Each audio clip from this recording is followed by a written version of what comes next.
एक बड़ी खबर का रुख कर लेते हैं। चीन बॉर्डर के पास आईएएफ की ताकत बढ़ा दी गई है। असम में बनी नॉर्थ ईस्ट की पहली इमरजेंसी एयर स्ट्रिप। चीन पर नजर रखने की रणनीतिक तैयारी की गई है और विमानों की आपातकालीन लैंडिंग के लिए ये परियोजना पूरी कर ली गई है। एयर स्ट्रिप पर उतरेंगे लड़ाकू जेट और परिवहन विमान। चीन को ध्यान में रखकर भारत ने असम में नेशनल हाईवे 27 पर 4.5 किलोमीटर की इमरजेंसी एयर स्ट्रिप बनाई है। असम में डेमो और मोरन के बीच NH 27 पर विमानों की आपातकालीन लैंडिंग के लिए भारत की ये नवीनतम परियोजना लगभग पूरी हो गई है। ये एयर स्ट्रिप 4.5 किलोमीटर लंबी है और डिब्रूगढ़ के पास स्थित है, जिस पर आपात स्थिति में लड़ाकू जेट और परिवहन विमान उतर सकते हैं। आगामी कुछ दिनों में भारतीय वायुसेना के ईस्टर्न एयर कमांड की तरफ से इस हवाई पट्टी पर विमानों की लैंडिंग किए जाने की उम्मीद है। ये परियोजना चीन की सीमा से लगे संवेदनशील पूर्वी क्षेत्र में भारत की त्वरित प्रतिक्रिया क्षमता को मजबूती देगा।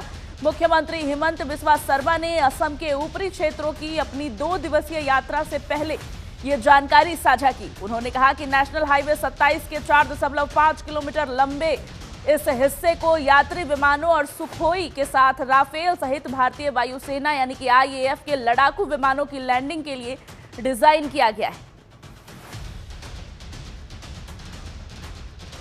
तो चीन बॉर्डर के पास और चीन से संवेदनशीलता को देखते हुए आईएएफ की ताकत को बढ़ा दिया गया है। नॉर्थ ईस्ट में ये पट्टी बनाई गई है, जिस पर यात्री विमान के साथ साथ लड़ाकू विमानों की भी इमरजेंसी लैंडिंग कराई जा सकती है। और ये नॉर्थ ईस्ट की पहली इमरजेंसी एयर स्ट्रिप लैंडिंग है 4.5 किलोमीटर की, जिसके बारे में सीएम हिमंता बिस्वा शर्मा ने जानकारी दी।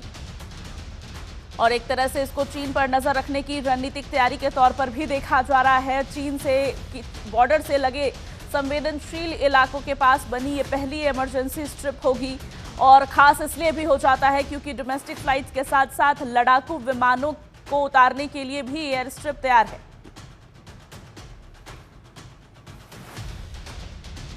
डॉक्टर ऑर्थो आयुर्वेदिक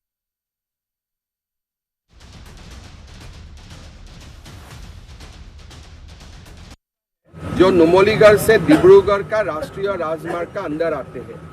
इस इलाका में 4 किलोमीटर का जो रास्ता है, जो रोड है, इसको भारत सरकार ने इमरजेंसी लैंडिंग फैसिलिटीज के लिए बनाया है। एक प्रकार से 4 किलोमीटर का रनवे बनाया है। ये रनवे में राफेल सुखोई जैसा सब भी विमान लैंड कर सकता है। मेरा अनुमान से हम अक्टूबर से ये ELF को हम एक्टिवेट कर पाऊंगा। आज मैंने आके देखा, जिला प्रशासन, हमारे नेशनल हाईवे जो NHIDCL है और एयरफोर्स, सारे सबका साथ एक मीटिंग किया और छोटा मोटा जो भी इश्यूज था इसको हम लोगों ने रिजॉल्व किया। एक लोअर असम में बनेगा जो बरमा टिहू का बीच में, और एक सेंट्रल असम में बनेगा जो होजाई बोलते हैं शंकरदेव नगर में।